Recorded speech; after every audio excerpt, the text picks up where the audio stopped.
Good evening, everyone. Good evening. We are here live as promised. We told you that we would be back again tonight for our second installment of Living the Liberated Life, this particular episode, which deals with Black love. We're dealing with tonight the art, the science, and the soul of Black love. So we're just going to give everybody a few minutes to come on and join the party before we bring our guests on, and we are going to get started. What we want you to do tonight is make sure that you share this. Go to our YouTube channel, which is Living the Liberated Life on YouTube, and subscribe. We have so many wonderful things that are coming up for you in the very, very near future. And we want you to join us and be a part of the discussions that we're going to have. And we want you to share some of the things that you'd like to talk about. We have had some discussions about sexual assault and sexual abuse, dealing with trauma and the Black male. We've discussed lifting the lid on alopecia, where we talked about women, particularly who are living with alopecia. And we talked about the Baldy movement. We've also discussed the Black male being a blessing or a burden.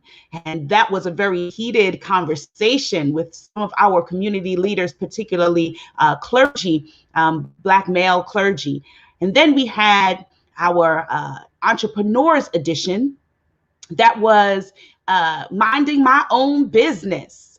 And that was the Beauty Boss edition. And we had a stylist, we had a makeup artist, esthetician, and natural hair experts that all joined us. And we're so excited about some of the great things we're going to talk about in the future. Things such as infertility.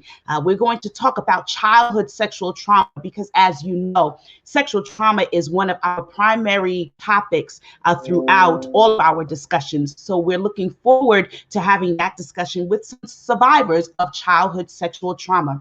We are going to also discuss other business. So if you have a business, if you're an entrepreneur, if you know an entrepreneur, we want you to be sure to jump on board and get with us so that we can highlight you. We want to highlight some entrepreneurs. And then we're going to talk about healthy eating, healthy habits, dieting, and things like that. And we've been hearing so much about herbs and how important herbs are to add supplements into our diets. And so we want to be sure to discuss some of those things, make sure that we are using the proper supplements, incorporating the proper herbs within our diets to make sure that we are healthy and strong. Everybody is not going to take this vaccine, and some of us would prefer to use some natural means or methods. So we want to discuss some of that. And I know many of you were with us last 2 weeks ago when we talked to the Edus. We are just waiting for our wonderful couple to come and join us.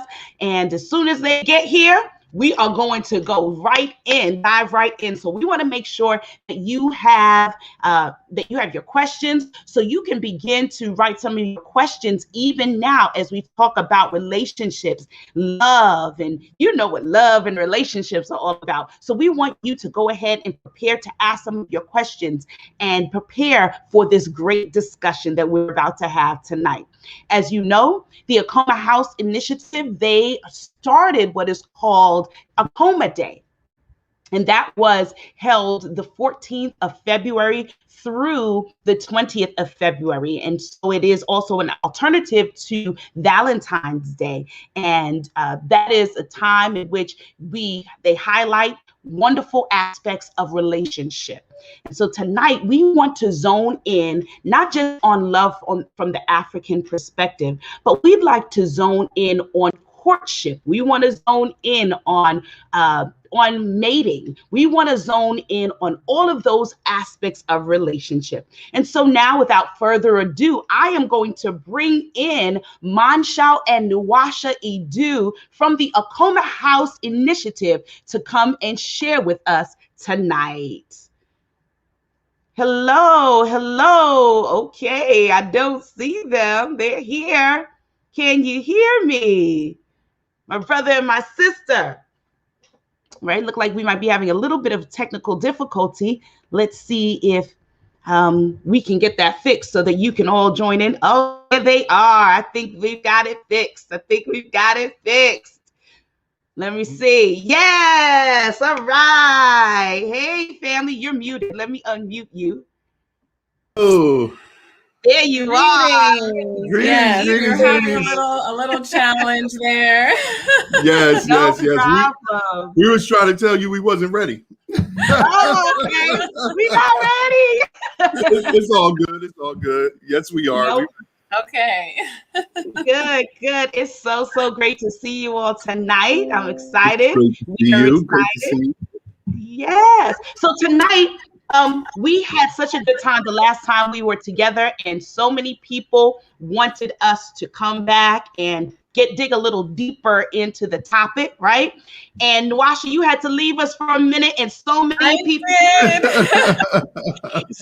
people wanted to hear from the sisters' point of view. Some of the brothers wanted to hear what the sisters had to say. Some of the sisters want to hear, and vice versa. But tonight, when we spoke a little deeper, we said we're going to focus more on courtship and mating and just all of that. But before we do that, let me just ask you, how was your Akoma Day celebration?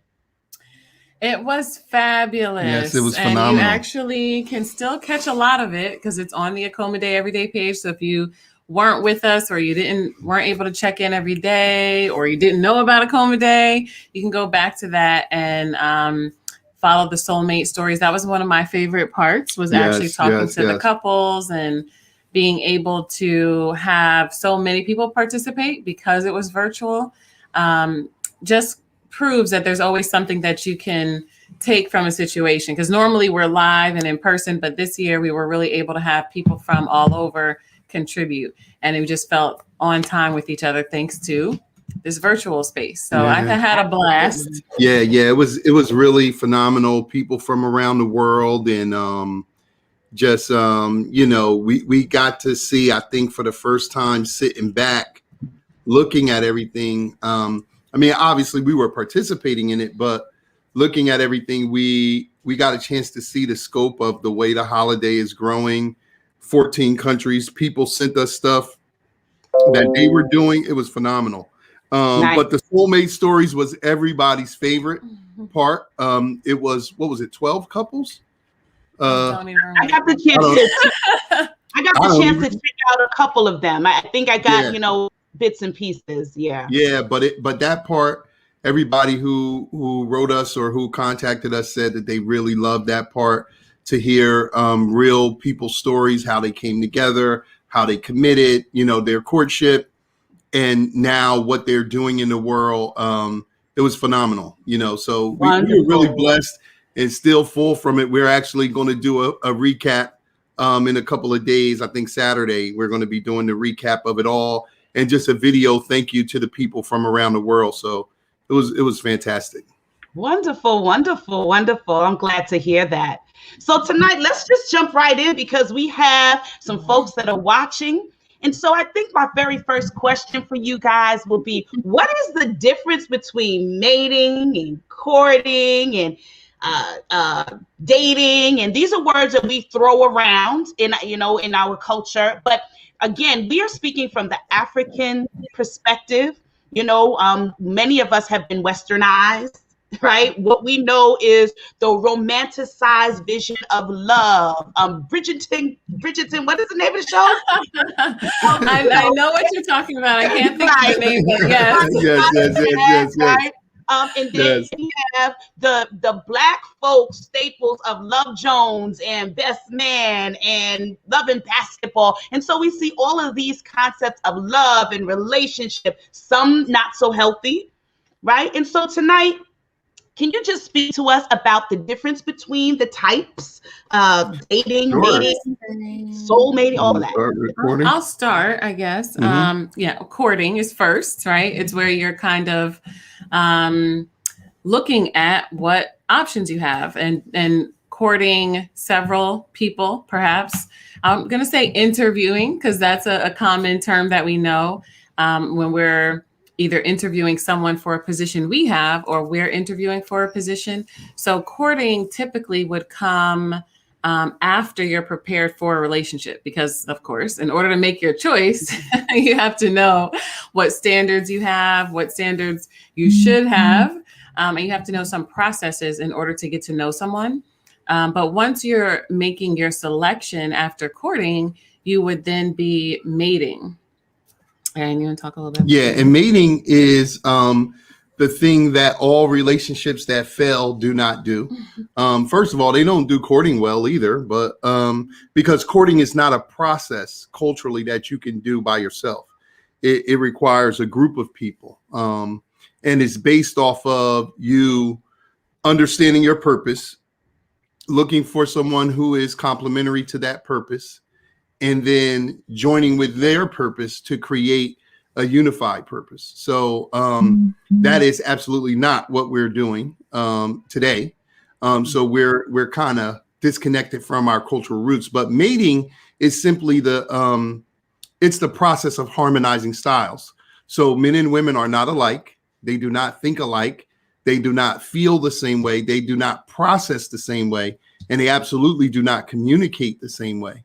So because of that, mating is the process of balancing or creating safe space or creating welcome for the differences in those general complementary styles that we have. But then also, men and women are not the same, but Mansho and Nawasha are not the same.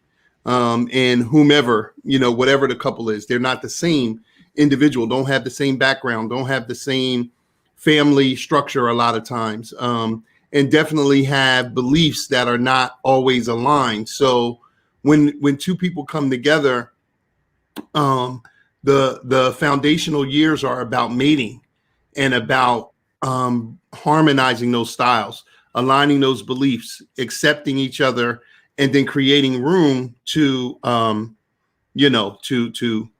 to grow a relationship. Okay. And then you want to talk about dating? Once you're committed and you're growing, dating is what keeps you getting to know someone. So in that process of inevitable change through your individual life cycle, through the unit life cycle. So once you're mated, that starts a third lifestyle or a life cycle between, you and whoever you're mated with. So you kind of go through an infancy stage, a childhood stage, a passion phase as you're in your relationship. So dating allows you to try new things. It allows you to have different experiences. It allows you to have fun. You have to have a certain amount of not tension, but you have to have something that is new and expanding you on the pole. Otherwise, you can just kind of be roommates in a sense, or too comfortable with each other as friends. Friendship is definitely part of your mated relationship, but it's the dating that allows you to stay renewed over and over and over again. Okay. And so what I need from you guys is to paint for our audience the ideal picture of what this looks like as we go through the stages from courtship to mating to dating to marriage, right? So I'll use me for an example because you guys are already married. So let's just use me for an example, right? So I would court, right? And right. So that I would be going out with different men. Right. Correct. Well, the first step is you. Well, I was gonna say you're available, right? So knowing that you're available first and knowing something about yourself before you date multiple men, right? So you know something about yourself so that you're looking for your complement in whoever it is that is also available, right? So courtship is, I think we sometimes say dating when we just mean courting, interacting with a lot of people.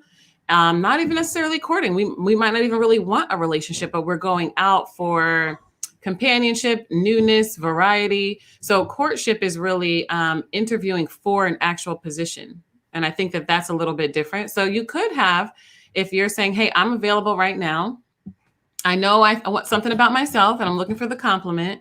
I've met several people that are interested in me, that they've said that they're interested in me, and now I'm going out with them in order to get to know them, in order to understand more about their purpose and how we can complement each other, in order to understand our value system, our, goals, what we actually want. And based on those people that you might be seeing or he might be seeing, you're making a choice then to Right. take a relationship into a deeper level of commitment. So courtship is definitely open. You might let someone know, I'm actively, courting several men. I'm looking for marriage, or I'm looking for a committed relationship, however you're saying that, but you're pursuing someone using a system to better make the choice to see or to understand that they're available for you and you're available for them and you're complementary to each other. And I Okay. think the operative thing for people to understand about courting, the operative word is court, because there is a group of people involved in the courting process. It is impossible for somebody to court by themselves. This is the first mistake that we make culturally. When you look around the world, nobody does that but Black people in America. Because the idea of marriage, first of all, courting is not for, I would say, to brothers or sisters. If you're just trying to hang out with platonic friends, hang out with, siblings, whatever. Courting is for, like Nawasha said, you're interviewing for a position. What is the position? The position is marriage. It's not anything else. That's what it's for. So when you're courting, you're being a part of the marriage. Your perspective is skewed, and this is where we trip ourselves up, because we enter into relationships as men, and we advance toward women when we don't have the right intentions.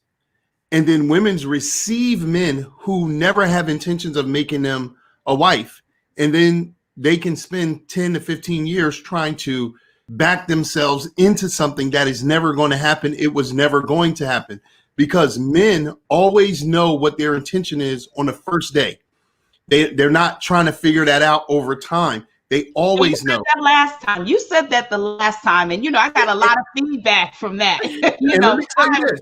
Yeah. Let me tell you this. If you go back to the soulmate stories of Akoma Day, all of those couples have been married for many years. Nawasha, what did all the men say? All of the men did say that they knew within the first few meetings that they themselves were inspired, right? So some men were saying they knew they were ready, and then they met this woman. Some men were saying, when I met this woman, I adjusted. I was inspired. I got ready. Right. But I will say, a lot of the women were like, I wasn't sure at first. I didn't know, and this is just the way that women and men, one of the ways that we're different. If you're open to love, but not necessarily certain about who it is that you're with, you are then, influenced by the way that the man shows up in the relationship and says, okay, he is serious. He did say his intention. I feel safe and comfortable. And now I want to really commit and be free in this way to be with him. Otherwise, a lot of times women are on guard. And that's part of our culture that we're in, is that you are trying to decipher intentions. And even when someone tells you their intentions, you can think that is a hustle as well. Even if somebody's like, hey, I'm really looking for something, you'd be like, are you really telling me the truth? Or are you just saying that as part of your hidden, agenda or intention? Right. I think that women, because women do not lead the initiation most of the time, they falsely believe that men are going through the same process they are. Well, let's see where this goes, and let's try to, but I would say this, you have to think of it like this, and I don't mean to dehumanize the beauty of a male and female relationship, but any predator that is looking for something, the lion isn't chasing the gazelle to see how it goes. You know what I mean? Like, the lion understands what they want with the gazelle. Anybody who's taking the initiative to contact, they've already made up their mind. And one of the couples, Baruti and Denise, Tucker, Baruti is an incredible artist from New York City who moved to Augusta, where him and Denise live now, and they have this beautiful thing called Humana Treehouse. It's a live juice bar, art sanctuary, spiritual, cultural place. It's beautiful. But he said that he realized as he began to mature that women's job is to discern or try to figure out what the intention of the man who's advancing towards them has.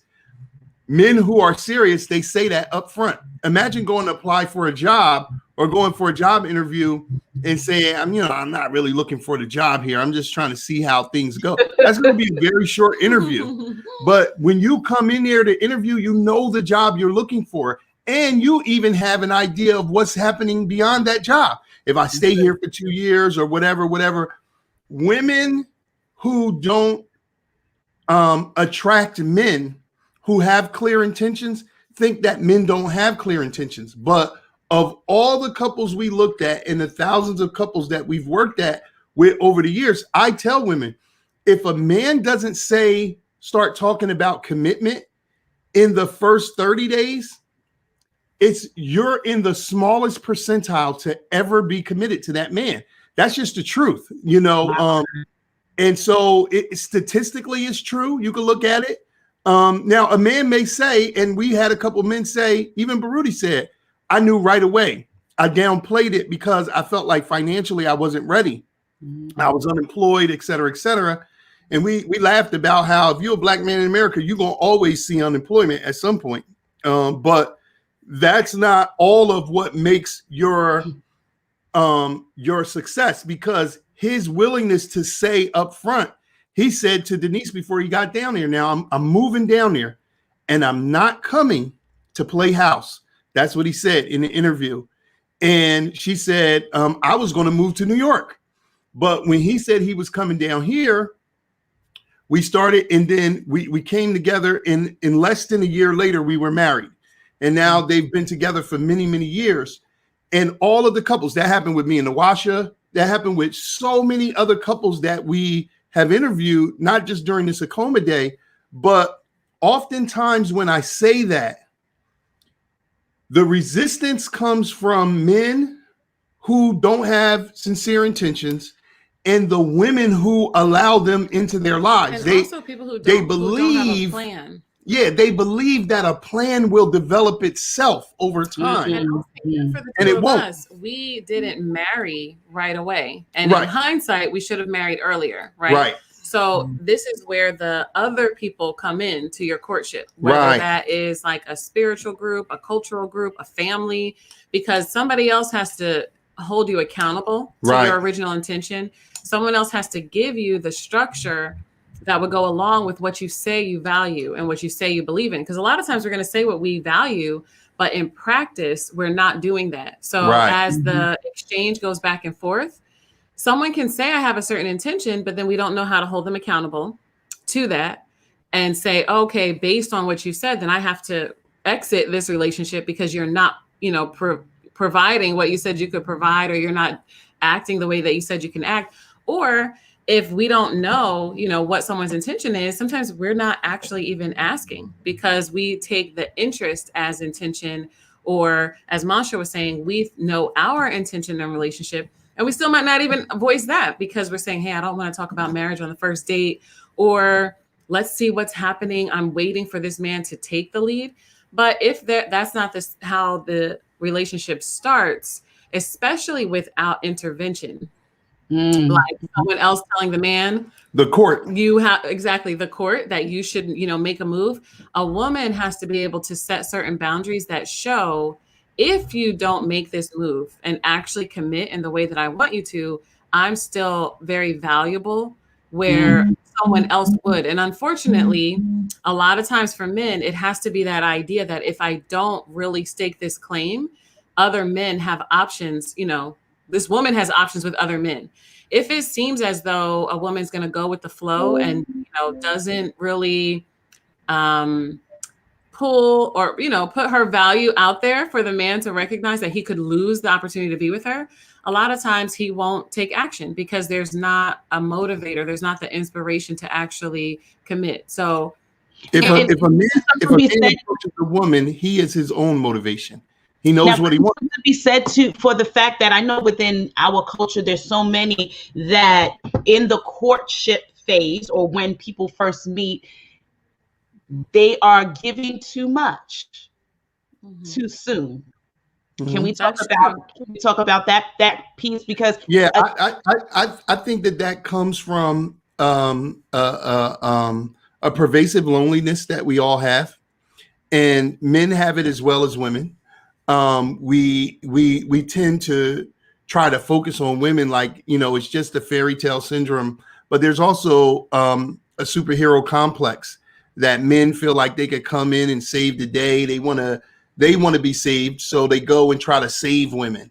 And a lot of times they enthrall themselves with women who have, no intention of being their mate or whatever, but just have a lot of problems. And he wants to be a hero, so he goes to save. But the reason that courting is called courting is because there's usually a court, just like what we see in today's judicial system.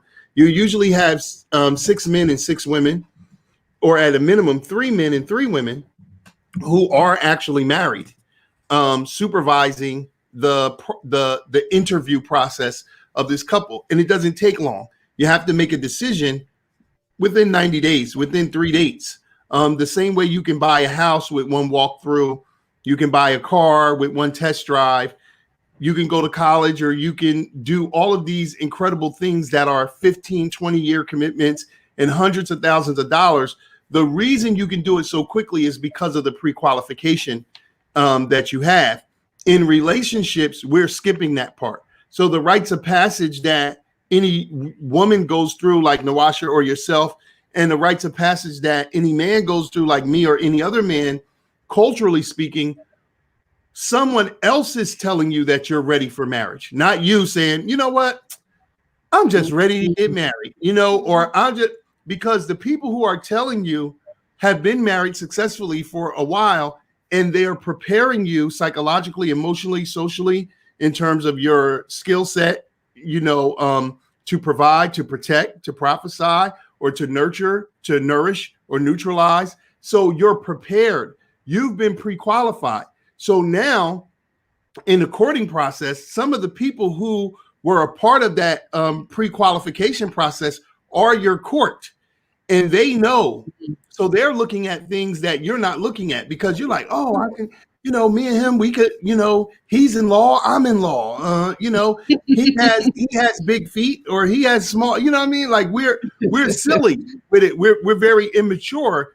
And what happens to a people that don't have their culture, they become immature. And so this is where we are right now. But what we're coming back to is our cultural understanding, because when you talk to people, Asian people, Indian people, Eastern European people, anybody, and you start talking about dating or courting or raising children or marriage, the first thing they say to you is, in my culture, such and such and such and such, because it's the culture that informs what you're doing. Here, we say this, well, it's not like coming together comes with a handbook. It's not like raising children comes with a handbook. Life doesn't come with a handbook. It most certainly does. It's your culture. But our culture has been stripped from us. We don't understand what culture actually is. So we believe that it's food and clothes and music, when it's really a group value system. It's the amalgamation of your beliefs and your behaviors through a value system that is filtered through all 11 areas of human interaction. So we still have remnants of it, because if you're from the South or whatever, they tell you don't do that. Take your shoes off when you come in the house or whatever. Like, they're telling you little pieces of cultural knowledge, and you're like, oh, don't sweep the broom over somebody's feet. And it just becomes all of this little piece and parcel that you can't connect. What does all of this stuff mean, and where is it coming from?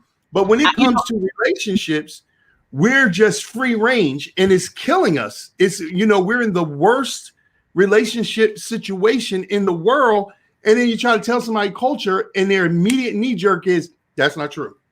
I don't believe it. I don't believe, prove it to me. And I know that I knew a guy when I was in seminary. There was a young man who he was at the same school. I went to Howard for my master's, and while I was in seminary, of course, I interacted with other persons that were in other disciplines, and there was a Muslim brother who was interested in me at the time. And I was like, you do know I'm a preacher, right? And we had this, we go back and forth, and he's my Facebook friend now. So, hey, if he's watching. But he's married, has children and all of that now. But one of the things, one of the things that was really interesting is as part of my studies, we had to kind of go to different faith traditions and kind of go to their worship experiences and experience it. We were doing the world's religions, but he and I would always have different conversations. And one of the conversations he had with me was about the captains at the mosque, right? And the way that they would date, and the fact that they were women. And if he were interested, if I were a part of the mosque and he were interested in me, he would have to speak to his captain. His captain would have to speak to my captain, and my captain, they would do the bargaining, so to speak. Yes, she's available. No, she's not available. Yes, whatever it might be. And then we would all go out on a date together, whether it be the movies, a fair, to dinner, but it would not just be a one-on-one situation. It would have to be he and I, along with the captains. That's right. And those are the elders. And, if there were other couples, they can make it, another group activity. But nowadays, I know my girlfriends and I, some of my girlfriends have done online dating. Some of us have done the whole sliding in the DM, hey boo, you cute, right? That type of thing. But whatever means we've used to connect, it's usually a one-on-one situation.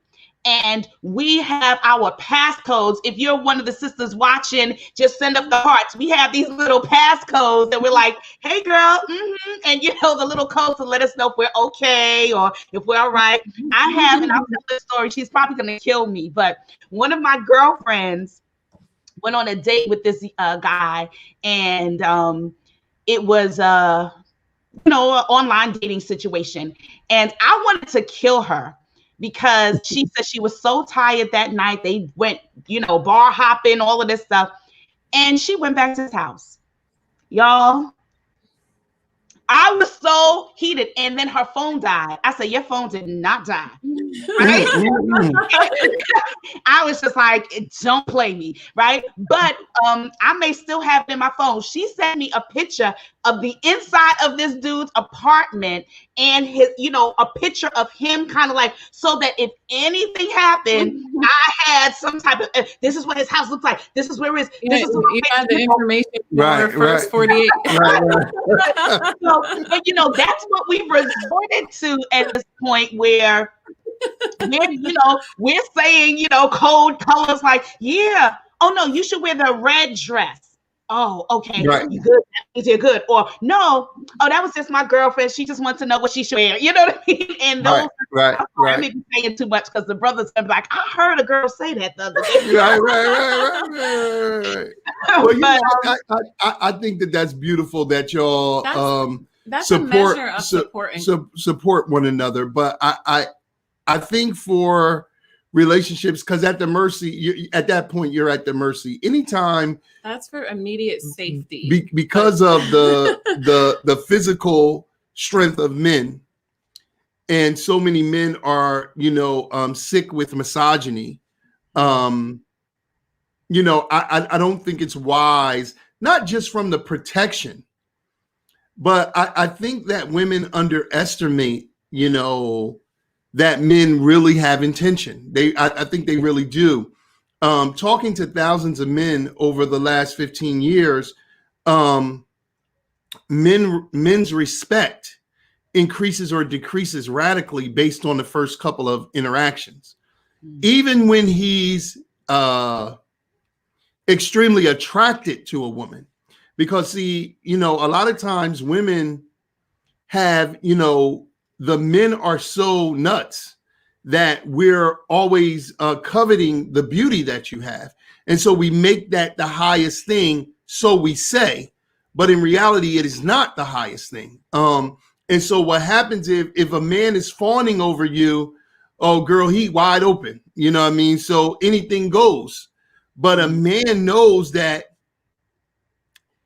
I mean, songs about it. You know what I mean? If you come with me to my house and I just met you, I don't care who you get on the phone. I know you don't.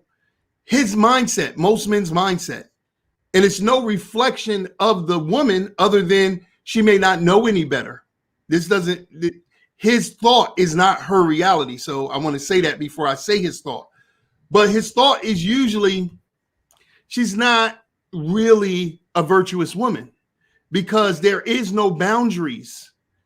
And so if anything, and meanwhile she's saying, I'm tired. I'm not gonna make it home safely. Yeah. Her mindset may not even be on that. But this is again why you never, what you're doing is setting up legacy when you court. So a lot of other people are involved with that. So, it's like when you tell your children, you go out here now, you representing your family. You know what I mean? Make sure your shirt clean and da da da da. And when you go and when they excel, the whole family is cheering. When they're on TV, they, we sending messages. My cousin on, da da da da. It's our family, right? In relationships, we don't do that because we're a broken people right now in our psyche. So we believe that relationships is just about us. This is why we're so sloppy in them. Because we believe that it's just about us, but it is not. Good.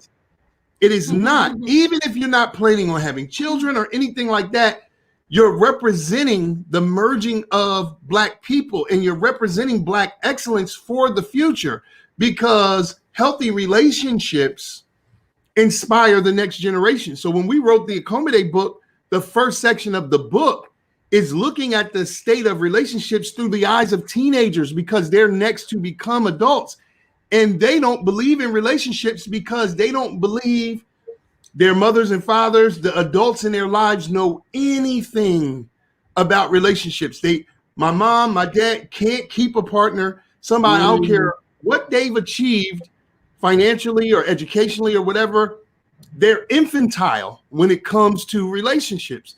And I think that it's really a true statement. I think that when the rest of the world looks at us as Black people, the reason that they can take advantage of us the way they do is because we don't have families. Families are the system that govern a world. And so the family system starts with the couple. You're getting together just because you're emotionally lonely. You have no intention of being or that you're sexually lustful. Or you're staying. That's another thing when we start to talk about not just the courting and the mating and the dating, but even the marriage. There's so many that are in marriages today that, they were not given these tools prior to being married. And they're just staying because it's financially, they're safe because he has a good job. She has a good job. I need somebody to be in the house with me, but he's in one room, I'm in another room. He gets on my nerves. She gets on my nerves. I don't want to go out. I don't want to share, I don't want to go out and sit with his family. I don't want him to come out with my family. They have these whole separate, but when you tell them, why don't you go ahead and separate? Why don't you go ahead and they're like, no, but I love him. No, but I love her. I think what we see is that a lot of people say, the day, out here in the relationship world, it is so bad that I'd rather be with someone that I'm familiar with and bad than to start anew or to be alone. That's the number one thing. It don't even be about the kids or the money or whatever. I just don't want to be alone.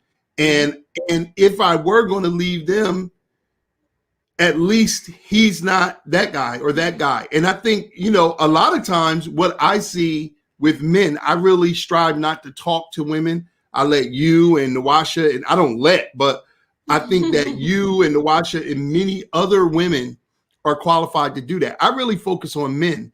And a lot of men be running around telling women that, I heard a lot of this year with clients.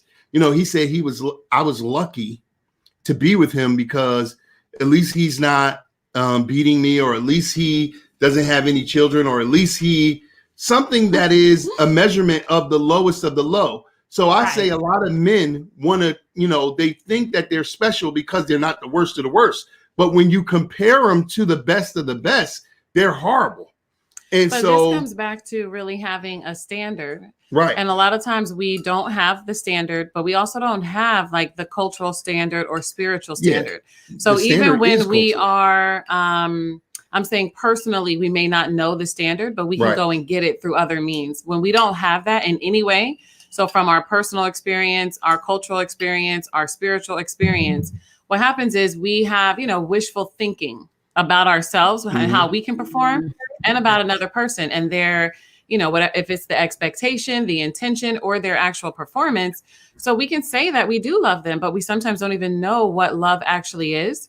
And we can like them and we can use them also, which can seem like love sometimes, or we can like to be used too, or appreciated or valued, or we can like to feel important. But important and significance or value or, entertainment, those are not love, actually. Right. So when you're saying, hey, this person's just funny, this person's entertaining, this person they think that I'm beautiful and I like the attention that I get, or whatever that is. I could be a beautiful friend. You can be an entertaining friend. It's true. That's right. But we sometimes don't know these things before we enter into it. So love as a, connection and even inspiration, or what we think sometimes is love, like attraction, all of those things are a wave, right? This is the part that is important about dating, is reinitiating the wave of energy, because there's going to be that, crash, and then hopefully you'll come to another crest again. But if you're not doing that, the wave that you feel that might get you to the altar is not going to be able to sustain a marriage. And unfortunately, without the input of someone else through whatever kind of system, again, your immediate family, your friends, your, groups or associations that are about what you say you value, without the input of that, you can easily find yourself accepting a proposal that you don't really want to accept because it's just the right time. You can also find yourself a man, making a choice out of what you think is available. So Marshall's got an echo. You can say, hey, you know what? This person is pregnant and I'm going to get married. Or this person almost got pregnant and that's making me think I should choose the other one that I was with because she might be better, right? So sometimes you're moving off of, hey, I do have a little bit of external pressure from parents or family or society. I'm a certain age, or I've accomplished a certain amount of things, and I'm checking things off of a list. And I find myself getting married, but maybe I kind of, even from the beginning, knew that I wouldn't want to be with this person. But I thought, like a lot of people tell us by the time they come to counseling or coaching, I thought something would change miraculously without me necessarily initiating the change. I thought this person would grow into being a wife, which we all do. I thought this person would, change as a husband, and we all do change, but it's not going to just happen by like a magic wand, Well, let me ask you this question. With all that you've shared, right? I know that there's some people that are watching that sex and sexuality play a huge role for them. I have had conversations with women as well as men that are not satisfied sexually in their relationships. I've had conversations with persons who have said that they are, because of culture, right? We have been taught certain things, particularly, I have quite a few friends myself. I'm first generation American. And so, coming from the background that I come from, there are certain things within the family dynamic that you have been taught. and you've seen in your household, you have seen people endure certain things that as we get older, I know for me, there's some things that my mother endured that I probably could not endure. Or excuse me, not that I couldn't, I will not endure, right?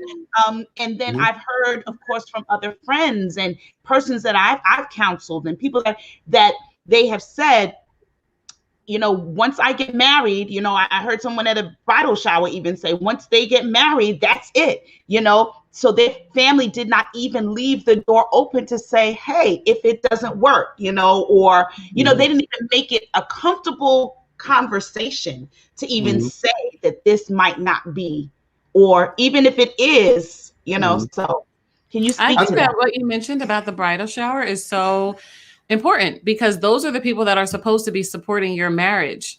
And a lot of times when we set things up, it's like, oh, congratulations, you're getting married. I'm going to buy you something off of the registry. But when I hear you say something, or I see something that could be a sign, I don't say anything. And I don't do anything. I don't know what to say, that I actually have permission through this invitation to the bridal shower. And I don't have the preparation myself on how to approach you about certain things, because those are the people who are coming to your bridal shower. That's your community, allegedly. The people who are coming to your wedding, that's your family, so you're saying these are the guests of the bride and the guests of the groom. These are two families marrying. That should not be the last time that you see those people, or that you're influenced by those people because they gave you money, at your actual wedding day. So that's such a powerful point. That I think that is so powerful, because I remember being asked to sing at someone's wedding. I knew that the bride was being abused, physically abused by the groom. I knew this, saw the marks, the whole nine. She wanted me to sing a song entitled "You Saved My Life." And I had to tell her, sis, I'm sorry. Right. I cannot, I can't sing at your wedding. Right. And I just, and I had to tell her, because that will be me affirming it. And I can't. Exactly. I can't. And I'm glad that you told her, because someone has to see you, right, from love in the midst of your dysfunction in that moment, and let you know the truth. Even if they go through with the wedding, even when things happen, they're like, this is a person who actually represents the values that I'm saying that I believe in, that we believe in as sisters or brothers or family. And sometimes we don't want to hear it, because again, we're thinking it's going to change, or it's just because of stress or whatever it is, but you need the outside perspective. We always need the outside perspective for true accountability, but you definitely need it when you feel that you've got skin in the game, whatever that is, especially once you start including sex as unifying bodies and making this kind of connection, especially, for women, but for men too. You're exchanging fluids, literally exchanging parts of each other. And when you do that, and you spend time around someone and you bond sexually, you're bonding.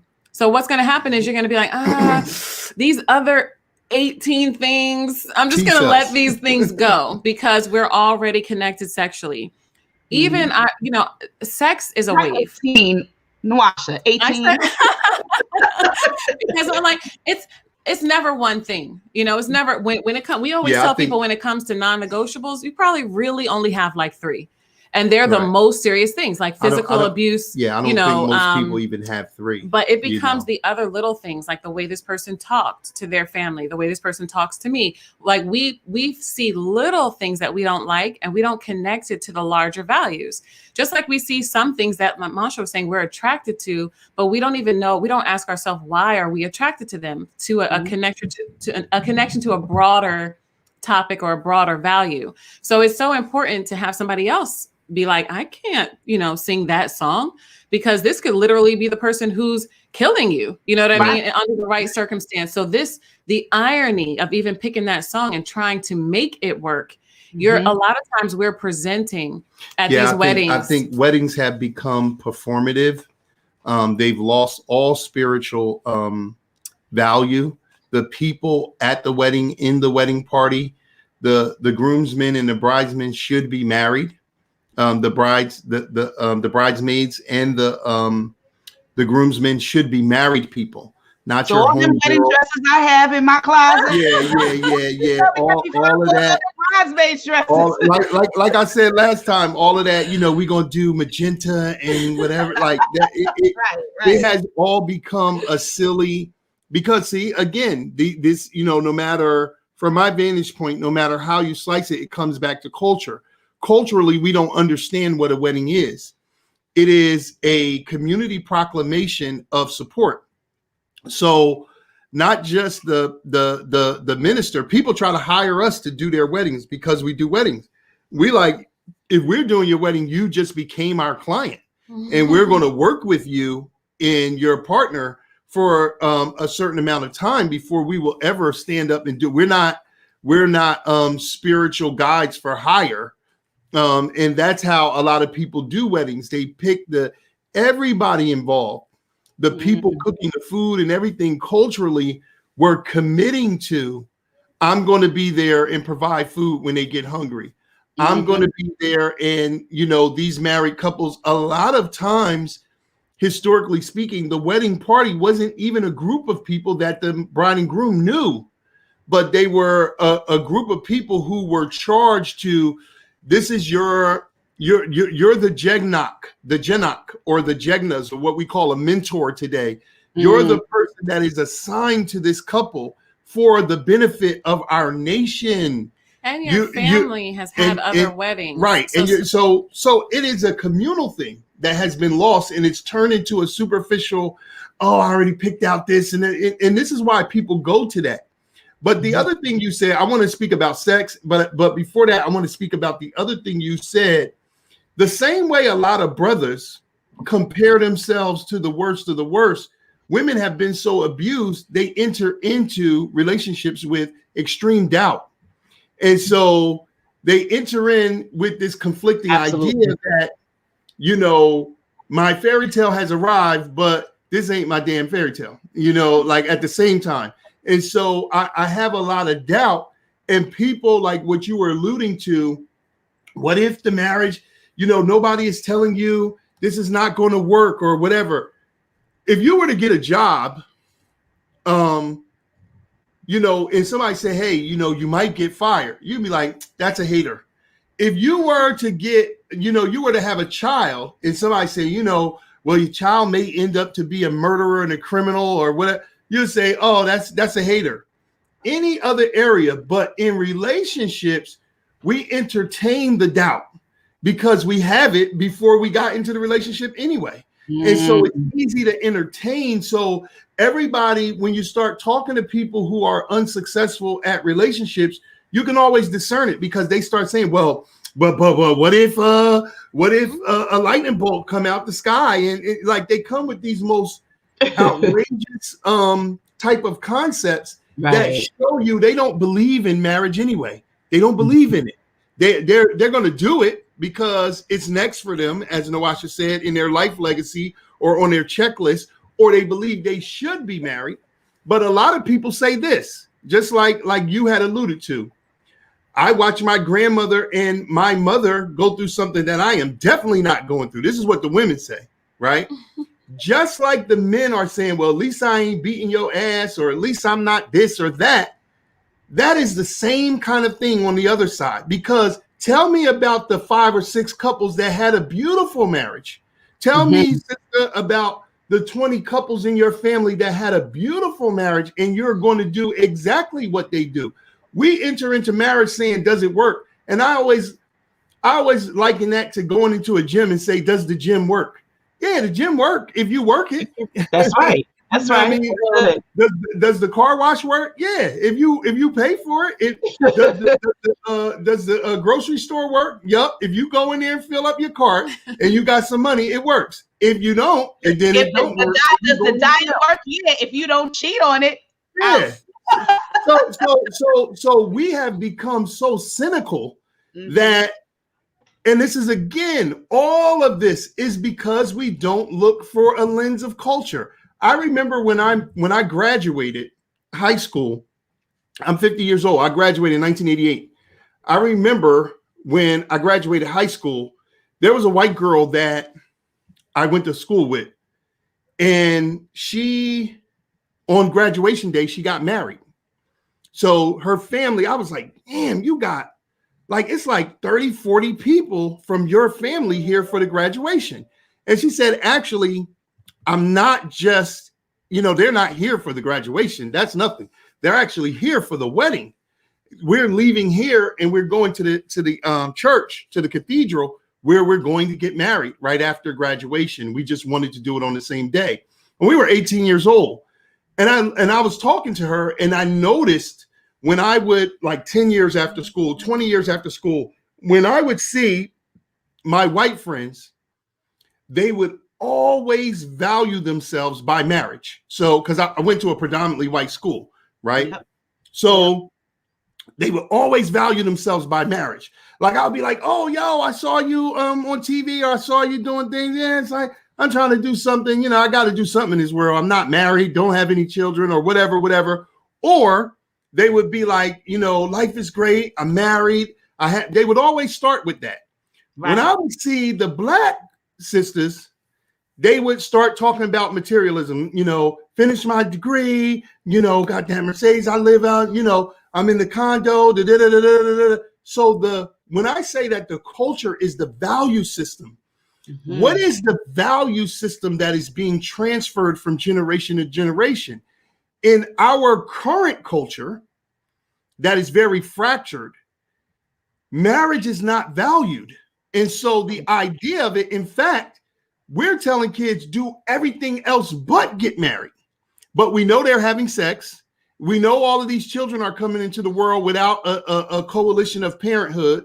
And so what happens is our stock continues to plummet and plummet and plummet. And we act like marriage is some side piece to our life, but it's really the foundation of building a nation. And so when Black people start fulfillment, right? Any study will tell you your personal fulfillment is tied to relationships, not school, not your condo. Right. So I think that when Black people continuously say, but we can't, this would work, but we can't get along. And don't you realize that we'll never be able to get along until we're a group of families, intact families? A bunch of individuals are not going to get along. Don't you realize that, Black people? Don't you realize that the reason we're not getting along, the reason is because we're 7 out of 10 of our children are growing up in unmated homes. Their actual parents don't get along. So they don't believe in getting along, and they don't believe that you believe it.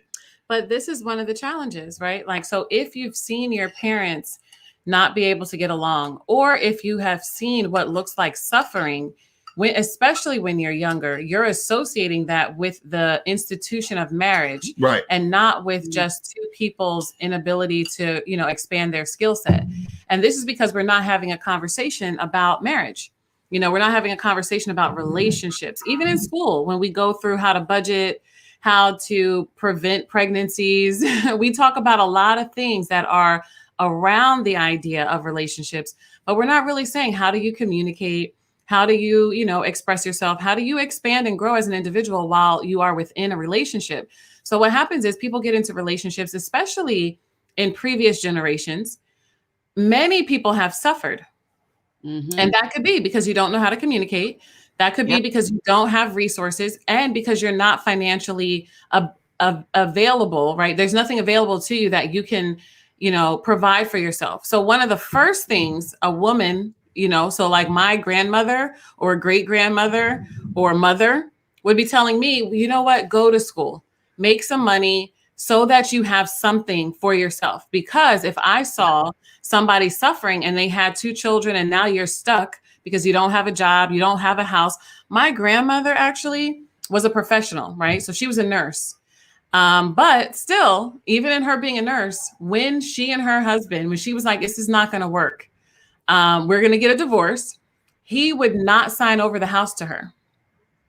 But he left, right? But he was like, I'm not going to do that. That's embarrassing. What does it look like out here if I sign over the house to you and I leave this house to you? He let the house go into foreclosure rather than give it to her. right? And this was part of I bought the house in my name, although we're married. She was a professional who could have paid it and was paying for it while he was not there. But she was like, fine, then I lose it, right? Because now what is going to be the thing that she would tell her children and her grandchildren? It's going to be, make sure that you are on that piece of paper also, right? So it starts to become, a lot of us are, positioning based on hurts, right? Based on infractions, because we don't have communicate, because somebody else could have told him, just sign over the house. Like, come on, this is for your wife and your children. This just came to me. Our wounds become our weapons, right? So those things that have wounded us or our family, they now become our weapons or our instrument of combat against it happening in the future. And so we end up wounding other people, or we end up building up this wall of protection Fort Knox, so no one can ever infiltrate it again, right? And let me just say this. This is the fight, though, right? Because we don't look beyond the initial wound. So the fight becomes, I wasn't able to do this, and I'm always, on this defense. I'm protecting myself. If I looked a couple layers further, then it would become global things like, we should have been ready for marriage before we did this. Right? Mm-hmm. We needed to have good communication. We needed to know even systems for dissolution and dissolving, a relationship, which we talk to people about. Sometimes when you're saying, hey, this is it, and I know that I don't want to try anymore. I don't want to try anything new. I don't want to do anything else. Or I know I made a mistake from the beginning. There's still a graceful way to part, especially when you have children. But even when you don't, saying that this is time to let go of this part of our relationship. It doesn't have to be ghosting, the block in every social media. It doesn't have to be bad mouthing of the person because you don't want to be with them anymore. It can also be, our time, our season is done. Let's encapsulate it. Take whatever we're going to take moving forward, lessons, and be empowered by whatever has happened. But a lot of times we don't know that. So what we're doing is, we got punched, in the gut. So we're focused on padding the gut. But next time we get punched in the face. So then we get punched in the face, we're blocking the face. And then the next time we get hit in the back or we get tripped, right? So because we're always on the defense, we're not saying that I just need, overall spatial awareness, or I need to avoid this fight altogether. I'm just trying to say, what could I have done, right? What could have been my reaction to prevent this issue? And now I'm telling my daughter this, or I'm telling my son this, or our sons and daughters are just picking it up on their own because we don't provide context for relationships. So when my grandmother told me this story, she had it in context because it had been a couple decades. And she had some distance, right? But if I was just a girl saying, why did you get a divorce? Or I'm picturing it in my mind. I might have pictured maybe she was too professional, or maybe she was, so without context, children are always trying to make sense of their environment. And what's happening now is there's not a lot of context because there's not intentional, overt teaching about relationships. At the same time, there's a lot of promotion of dysfunction. So when you're just a person looking on the outside, you're like, okay, no one's putting this into context for me. The one thing that's proliferating is reality TV, jokes, hashtag relationship goals, where we don't know the ins and out of a relationship. We know what's curated or projected, whether it's the fight that's curated or the marriage that's curated. We don't know what's real. We don't know what's real anymore. Yeah, all of the reality TV is fake. We've been on it before. We've been asked to come on as therapists, and we usually turn it down. But I wanted to back up and say this. First of all, a funny joke that you both said. One of the elders used to say, "Nobody know when you get together, but everybody know when you break up." That's right. You're right, because we keep that on. So I wanted to say that. Y'all may be thinking about that, but I think my love life is personal. It is right. Till we break up, then he's gone. Now, while you're I know you're about to address something. I want you to address it, but while he's doing that, I want us to begin family, I want you to begin to go ahead and put your questions in. We've been talking for over an hour at this point, and so we Wow. want to start to get some of our questions in Right. so we can begin to address some of your direct questions. But Mansha, go ahead. Yeah. So all I wanted to say, this is very profound. Sex is the greatest weapon in relationships right now. It is the most damaging weapon in relationships. If you take sex out, we tell clients all the time, you want to see where your relationship is at? Take sex out of your relationship for 90 days and you will see that you have a mean ass roommate or something like that. And in most cases, 90 days, my God. Yeah.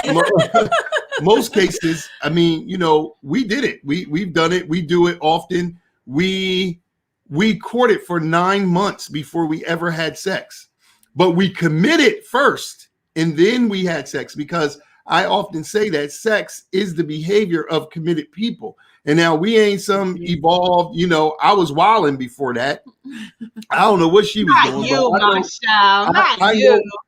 I know what I was doing. So I'm not saying that to kind of say we're this, but it's that we make a decision to do something. We made a decision to build the best relationship of our lives. We had that conversation probably 2 weeks into knowing each other. Let's build the greatest relationship that either one of us has ever had.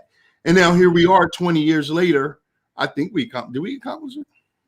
We're accomplishing it. We're accomplishing it.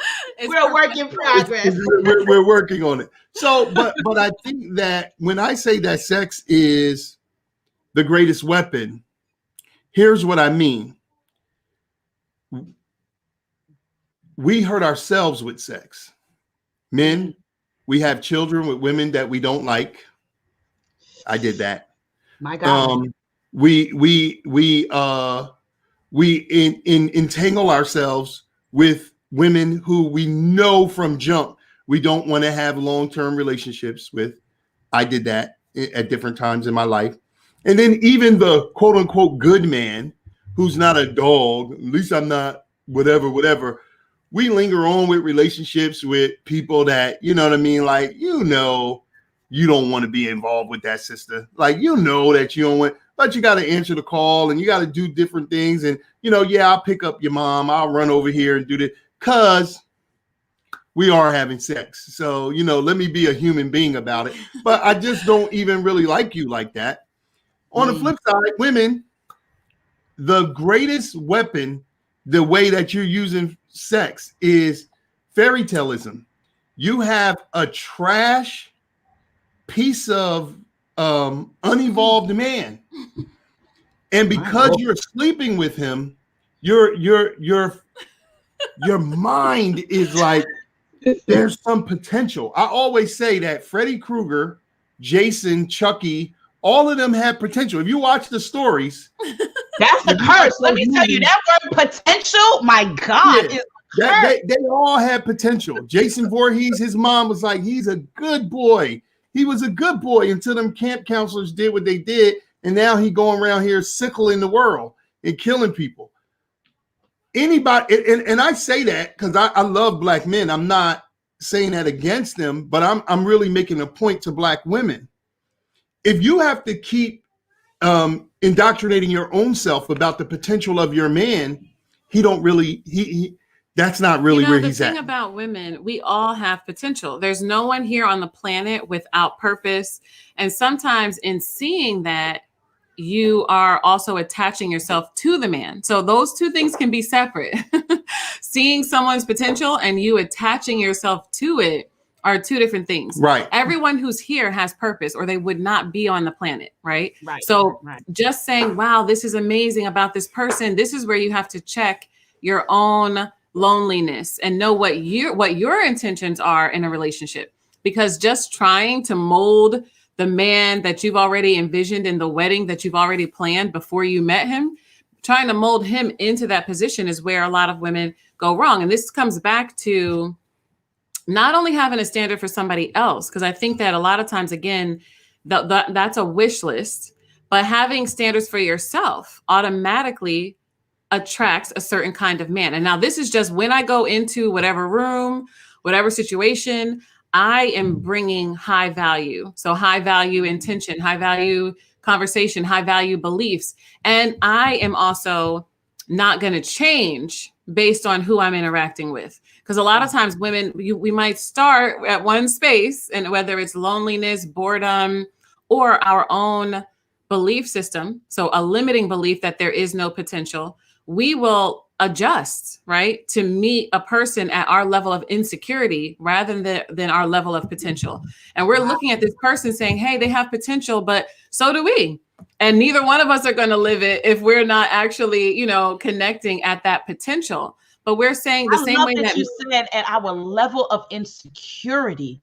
Because, oh my God, because many of us, as women, we have our own insecurities. Each of us has something that we're not very comfortable with. And oftentimes the very thing that holds us back from really being with the person that we desire to be with is we get in our own way, our own level of insecurity. And so it may be something that happened in our childhood. It may be something that happened more immediate in our lives. It may be something very superficial, but whatever it is an insecurity. And that is the very thing that holds so many of us back. So that just hit me. Yeah. That was good. But this is why it's good to know your strengths as well, because sometimes what our strengths are, we downplay our strengths. Right. Also from the same kind of wounds as a child. If you're smart, you don't want to be too smart. If you're intuitive, you don't want to be too intuitive. When we don't get the right feedback, we start to categorize, our action and our potential.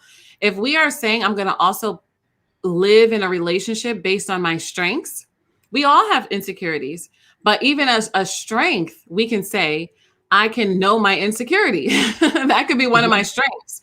So that when someone hits up against it, whether they're like playing to it, to keep me or entice me or get something from me, or they're hurting me, knowing my insecurity, that doesn't change how I'm showing up in the relationship. And insecurities change. And this is why it's important to be able to take inventory. One of the things we tell clients is time, right? Time is our most valuable asset. Whether it's our own life or the time we're actually spending with another person, that's not guaranteed. But we use time as an acronym for taking inventory morning and evening. If that's going to be journaling, if that's going to be prayer, if that's going to be meditation, but really checking in with yourself, because insecurities change as you get older, maybe as you have children, as you lose businesses, whatever happens, that can shake what you're secure about. And you have to have some place to go to be refueled and recalibrated, right? It's recentered so that you can move from a place of strength. I think a lot of us are moving from insecurities in relationship, which is how we end up with people who are not what we want, right? But they're exactly where we are.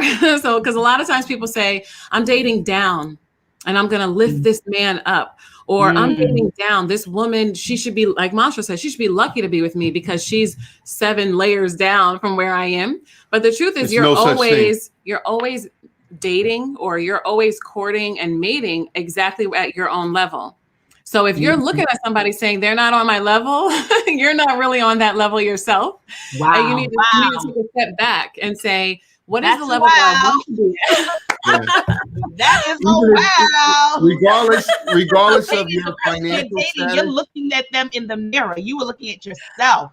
My God. And we got a lot of clients. A few of our clients are millionaires, and they say, I don't want to date down. And they're talking about money, but dating is emotional. Dating is psychological. So, rarely do people come into an intimate relationship with exactly the exact to the penny same amount of money.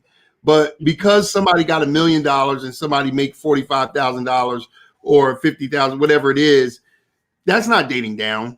You're not, I see a lot of times with these celebrities, like, she dating down when she met him, or no, they not. No, they not. They dating right on their level. That's why they chose them. You can't date up or down because the behavior on the other level, you don't have the interaction on the, now you can have sex down. That happens. You can have sex down, and rarely you can have sex up, but Sex down is secondary masturbation. They have now have sex up. Okay. Yeah, Rarely. rarely you can have Rarely, sex right. up. So But yeah, the other speaking person's of coming sex, down. speaking Yeah, of the sex, other person is coming down to where you are. There isn't an instance where you're going up to some other level to have sex with somebody. But when they're doing that, coming down, that's secondary masturbation. They're just using you, to get off. So it's like, putting a face on your hand or something if you were masturbating. That's really what that is. But I see But some I questions do. are I coming yeah, do I through. see have one. there are a few questions here. We have Yeah. one question that says, "How do you cultivate intimacy when it's gone dry?" I Hmm. love this question because this is about change again, and about the waves, right? I think one thing that happens, and we talk about this in Black Love School in the summer in general, but we also talk about it in coaching. Sex or passion, desire, intimacy is going to fluctuate. So one thing that we have to be mindful of is harmonizing energy, right? Because that's essentially what it is. What draws your desire? This is part of the dating, is some newness, looking at your partner with new eyes. So that might be seeing them with friends, seeing them with family, seeing them in new situations as you date. And you're like, wow, I didn't know that they would do this. Or I expected that they would do this, but not like this. And being surprised. Because the thing about sex and intimacy and desire is you have to have balance along the polarities. So the similarities that we see in each other, this is why we like each other, is based off of similarities or closeness. But the thing that really drives passion is some tension, and not negative tension, but it The has to be differences. like the differences, right? So where similarities will bring you close, differences give you a charge, just like batteries, right? You have this negative, positive polarity. You have to maintain that in a relationship. And that with marriage or routine, that can be a challenge, So first, you have the energy charge that you have to have that's different. So that means whatever kind of feminine energy you have, you want to stay in that as much as possible. Whatever kind of masculine energy, you want to stay in that as much as possible so that you have the polarity that's going to be attraction and charge. But then you also want to experience your body as fully as you can, because sometimes that can go neutral in a way where you still love someone, you like them, but you don't feel buzz, if they bump up against you, or you Right. don't feel, tintillated. Is that the Because butterfly feeling and all of right. those But things? your body is still the same, Yeah, right? So right. it's your mind a lot of times that has to balance the charge, because like just your physical body, if you were to take a feather, or if you take your finger and lightly brush it across your lips, there's thousands of nerve endings in your lips. It's one of the most sensitive places on your body. But a lot of times we're like, oh, we're eating, we're doing things, we don't even notice it, right? So sometimes bringing more attention to your own body lets you tune in to what someone else could, initiate in you, but then also having the charge between each other that is playful, that is new, that is fun. That's very important to cultivate. And then to have the conversation about it. Like, this is what we want to do. We want to have more fun. We want to be more playful. We want to set playful goals, because again, sometimes people are like, that's what I was going to come in and say. the communication or relationship is work. And the idea of working at passion can seem, you can be defeated before you even start. But if you're saying, I have fun goals or passion goals, and I'm going to just, do this and go with the flow and stay spontaneous and adventurous, then you can work on the goal without it seeming like rote, mechanics. I would say with men set goals. Men are creatures of habit. And if you allow men to have sex with you, they will get boring real quick. Okay. So I'm going to just cut to that. They will get really boring.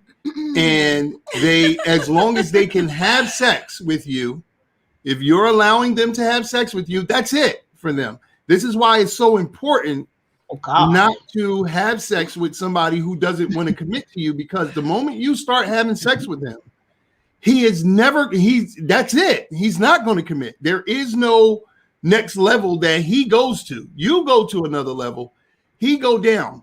Okay. But we need to set goals in relationships, activity goals, as Nawasha said, sensuality goals. This is something that we don't understand because of culture. Again, we don't understand that a relationship is a living being and it will die and you will still be in it because you didn't set goals. If you don't plan to grow together, you will automatically grow apart. It's not a you will That's good.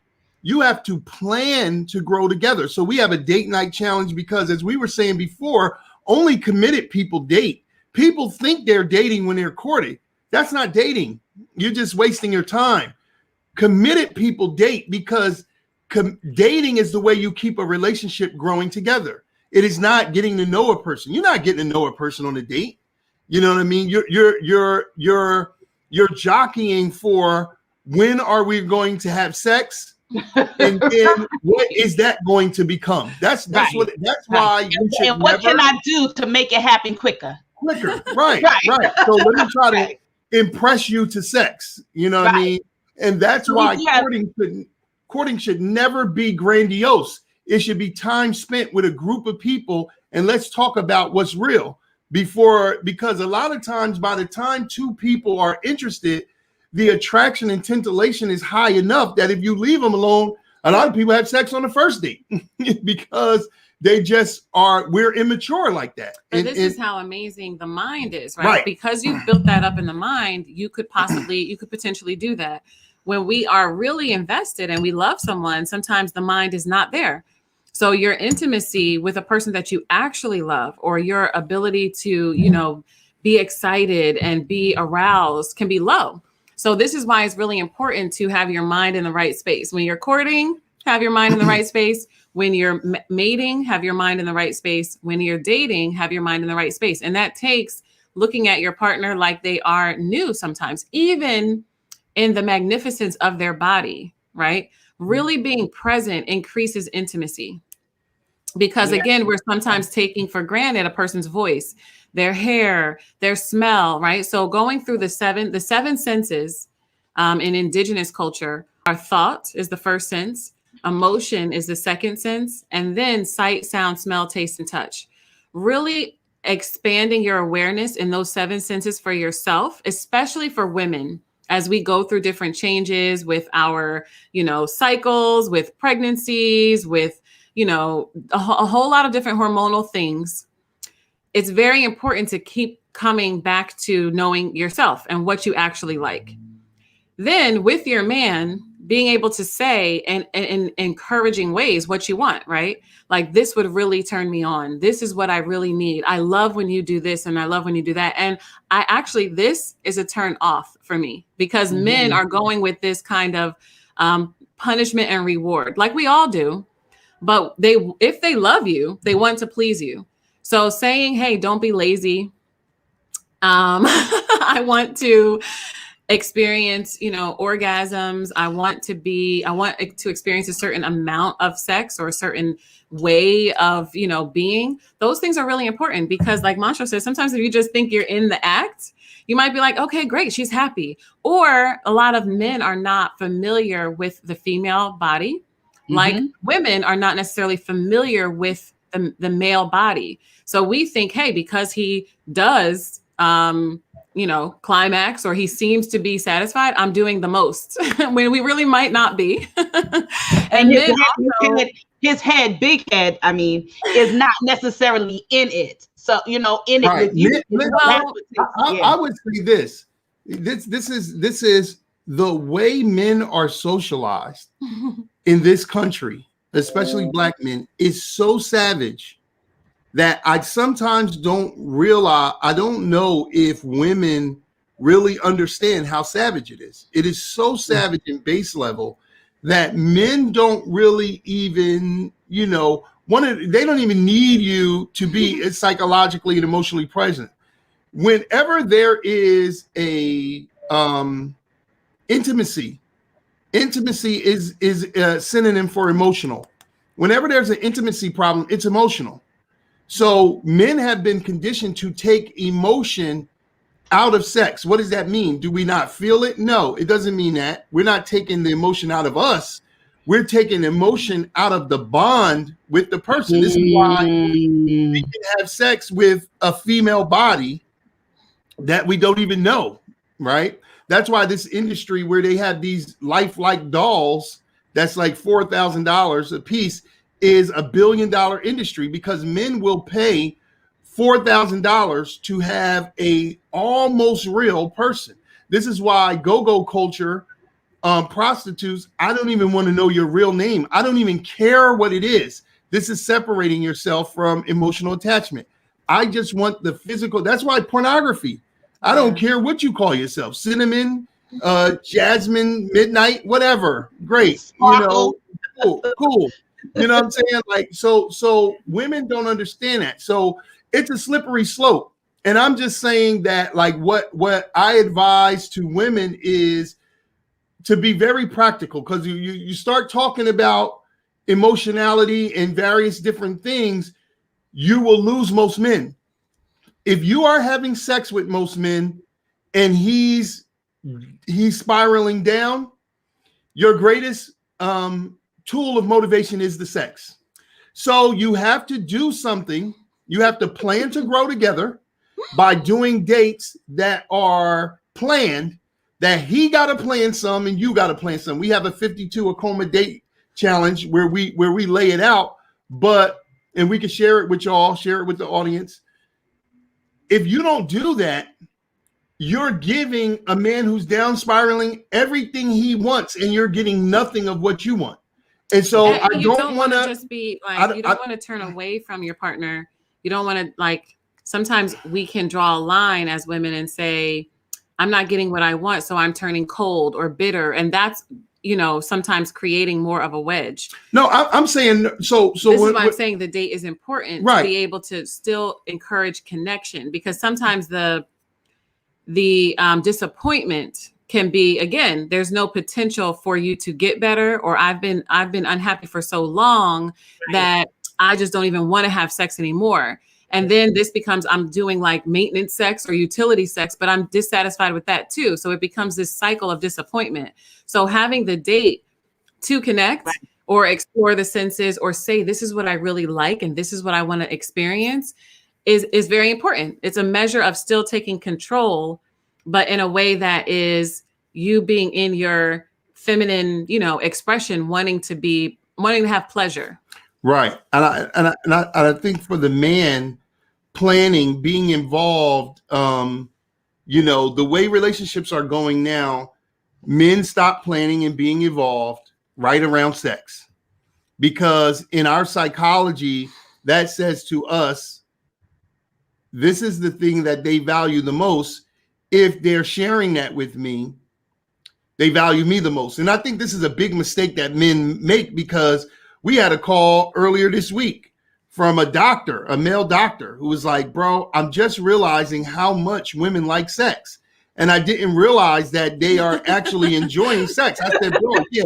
I said, yeah, they actually do like sex. And that's really the only reason why they with some of these sorry men, because of the sex. It's regular sex. It's the same thing that, you know, separated. When we say 90 days to some people, I mean, some people, you've been married for years. What is 90 days going to do in your relationship? It's going to show you that you have a mean ass sex roommate. You're not really friends. You're not really in a relationship. You are two people who live together. You had a couple of children. You got a house together, and you have sex. If you take that out, you don't have a whole lot. That's how big it is, and that's how important it is. But I say, for women who are looking to inspire men, the man was the most inspired when he wasn't having sex with you. Hear me. He was the most inspired when he wasn't having sex with you. If you are paying attention, that's how you get him to be inspired again. So you saying, I am pulling back sex because I'm unsatisfied. I'm pulling back sex because you're getting fat. I'm pulling back sex because you last 6 minutes. I'm pulling back sex because you doing. I want to cultivate our relationship so that when we have sex, I know I only got 6 minutes, but I'm gonna try to enjoy it. I'm going to It'll be a strive to enjoy powerful it. 6 minutes. It'll be Yeah. a powerful. Right. Now, see, this is what I'm saying. Women think that they can nurture men into greatness. Men respond to penalty and reward. You can't nurture us But into the greatness. nurturing can be reward. Right. It can be, but what I'm talking about is when your relationship is dysfunctional. That's what I'm talking about. I'm not talking about in the beginning. I'm talking about because when in the beginning, before you have sex, look at the man. Look at all the stuff that he's trying to do. You know, he's picking out the wrong gift and doing all kind of stuff, but he's actively doing things because he's inspired. Once he starts having sex, and most couples have way too much sex, that's why their sex gets old quick, but they have sex because of emotional immaturity. They don't have anything else. So once they get together, it's just sex until babies or till somebody just gets, tired or, what I mean? And then let me go on the side and get some new sex. So we're over sexualized, right? You know what I mean? Most married men, 85% of married men surveyed in the 90s, in the early 90s, claimed that they masturbated. Now, you're married to a woman, you live with her, you're having sex with her all the time. Why are you masturbating? Because emotionally and psychologically, you're not connected to her. You're not connected to her. Her body is your property. You use her body, but your emotional hole is so large that when she go to work, you go in the bathroom and masturbate. Wow. Or you're in a car. While she sleep. While she sleep. Yeah. You wake her up to the ugliest scene in the world. Like, what are you standing over me doing? Like, if you don't sit your ass down and lay down and go to sleep and clean all that up, what's wrong with you? You know what I mean? So wait, let me get to this other question. We need to pause because Don't get Monaco started. He was going. If you don't go get a washcloth. All right. So this question says, if someone says they want to marry you out the gate and you're not sure, how will you know? What should you look for? You shouldn't be talking to them. You're not sure. Okay. Period. Yeah, that's like comes back to. That's like saying if somebody's offering a job and I don't want to work, how should I show up for work? You don't want to work. That comes back to your standards and where you're feeling. So somebody else saying that they want, this is what you don't want to do. Be like, wow, I got the proposal, so I should take it, right? Because you're entering into something that you're trying to convince yourself of from the beginning. If you're not sure, let the person know, you know what, I don't think I'm ready for a marriage right now, or I'm not sure. And either the person will say, I will make you sure and show you again my intention and show you, like Monster said, I'm inspired to do a whole bunch of stuff, or they'll say thank you and I'm moving on because that's where I am. I'm ready for, that level of relationship. You should tell them to move on because it's not fair. It's not fair to a man. When we were together, I said I wasn't sure about, No, you said you wasn't sure because of relocation. Right. Yeah. But that's still, I'm not sure. Whatever comes after the because. No, but the person said. No. And you interpreted it a different way. No, because let me say this. Let me clarify. We were courting for several months. And then she left. She had always been planning to leave. So she said, we will court, but I am leaving. And when I move away, that's when, prior to her moving away, there was a point in time that we were spending, I think, at least 2 or 3 times together every week, right? So we were together a lot. And what was looming was I had planned to move a year before I met you. And now I have the place that I'm moving to in Miami, and I'm going there. I even helped pay for the place. That was part of my, I'm not sure though. I'm not sure about a long distance relationship. I'm not sure about making a commitment while I'm leaving. And that's all I'm saying is understanding why why you are saying I'm not sure is important. And then seeing what the response is when you actually tell the truth is important, because you want a relationship based on truth. At the time in my mind, I was not sure that I wanted to, that I thought a long distance, I was looking at a long distance relationship being longer than the time that we had been together initially. And I was saying, I'm not sure that I want to do that. And because we met with that intention, always, coming up in the 9 months that we were together, I was saying, hey, you know what? This is always what my plan is for the next year to 5 of my life. This is what my plan is. So I'm not sure that I want to even enter into a serious relationship. But having that conversation put it on the table, right? For Mansho to say, okay, that's fine, go your separate way. Or to say, I know that we can, cultivate a relationship even with some distance. And this is how I think that we can do it. I had a lot of things. So how long is too long? This will be our final question, because we could be all night. So how long would you say is too long for someone to be in the dating phase? Well, in the courting phase. No. The dating phase, because we went from courting. Well, dating is for people who are already committed. That's forever. Yeah, so you want to date forever. What you're calling dating is really the courting phase, where a person I was speaking, well, maybe I'm talking about the mating phase, because what I'm speaking about is you've already auditioned, interviewed, you have that one individual that you have committed to being in relationship with, growing and developing. How long would you say would be too long to stay in that space without taking the next step to marriage? Is my question. I think a year and less. Yeah, I think a year and less. What we see for most people who actually do it is a year or less. I think across the country, and even now in the Black Love School, we're seeing couples from across the world, Black couples from around the world. I think that most people start pursuing people when they feel some level of readiness, even if it's just I'm ready to have sex or I'm ready to spend time with you. So I think for the serious people, it's a year or less. I think the other people, I specifically can talk for men. If most women that I know do not deal with men for a year or more without having sex with him, once you start having sex with him, I want to be clear on this. That's it. That's it. That's it. It ain't nothing else. You know what I mean? Now you can get pregnant or some other stuff can happen or because women talk about settling a lot, when a man settles for a woman that he really didn't want, he will marry her because he's settling.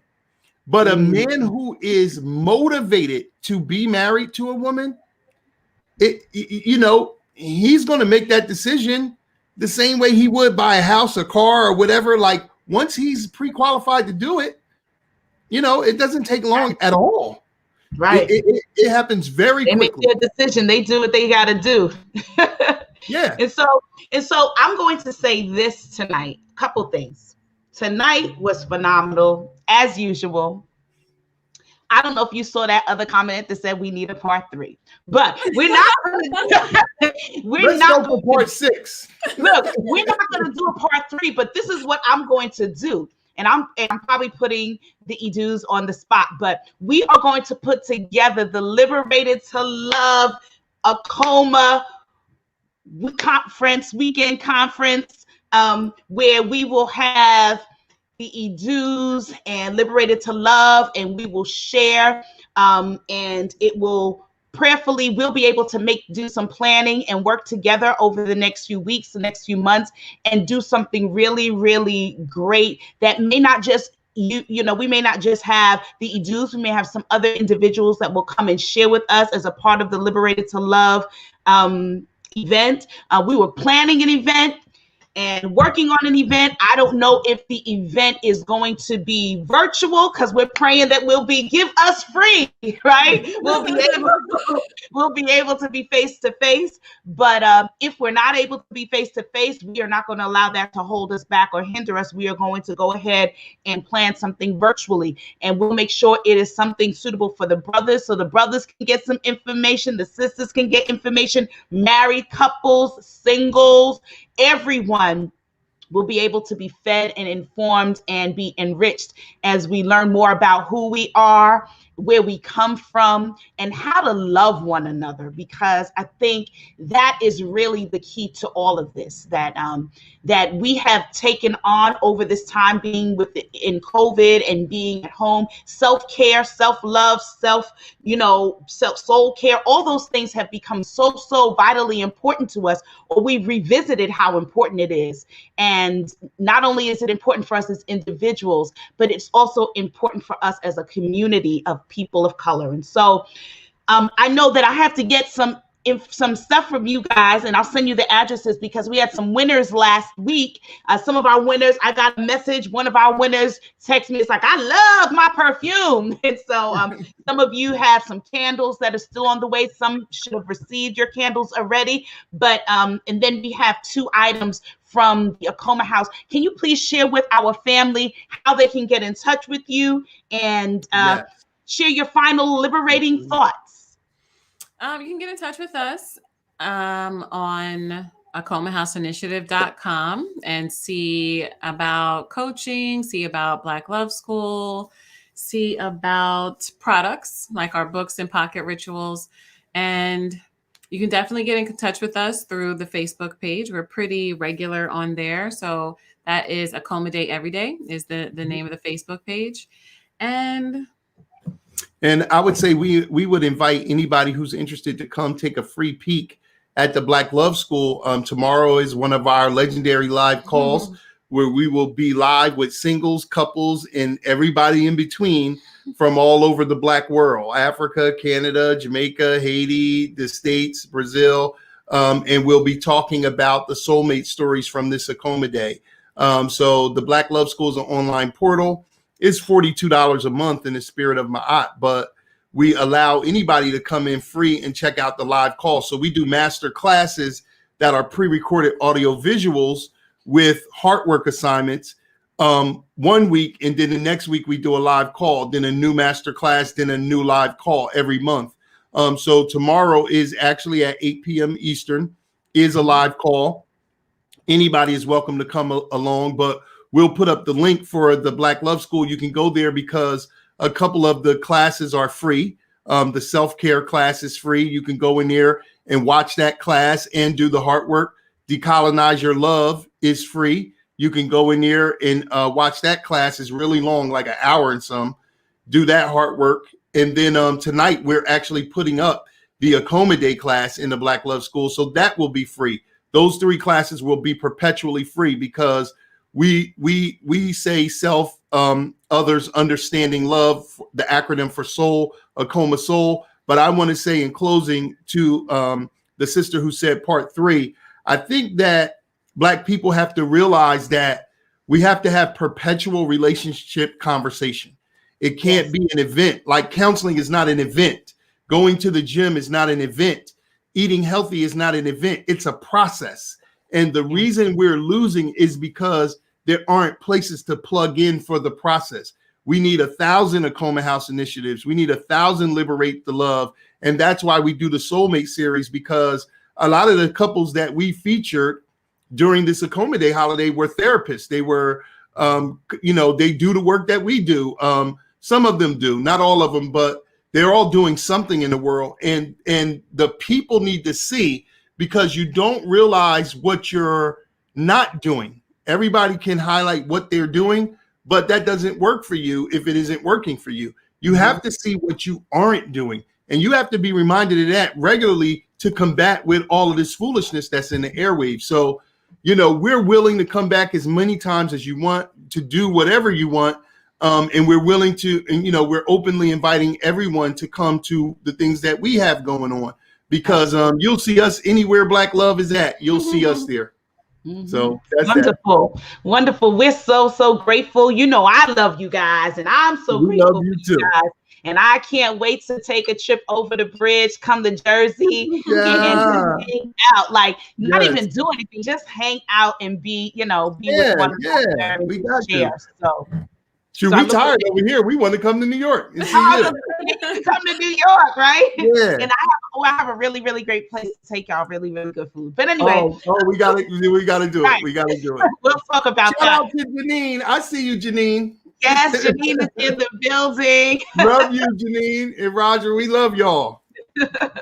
Yep. And so I'm going to share some of the information that the dudes have shared with you. I'm going to send out some of those links if you continue to follow. Make sure you subscribe to our YouTube channel, Living the Liberated Life. As I shared with you at the top of the show, we are going to be talking about so many wonderful topics about veganism and eating healthy foods, eating herbs and medicine from the earth. We are going to be talking about infertility and the ability to go ahead and whether it's something for you or not. If you want to go ahead and freeze your eggs or not freeze your eggs, all of these options that are out there. We are going to be talking about HBCUs.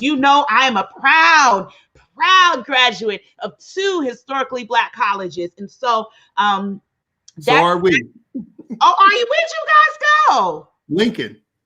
Oh, you went to Lincoln. Okay. Yeah.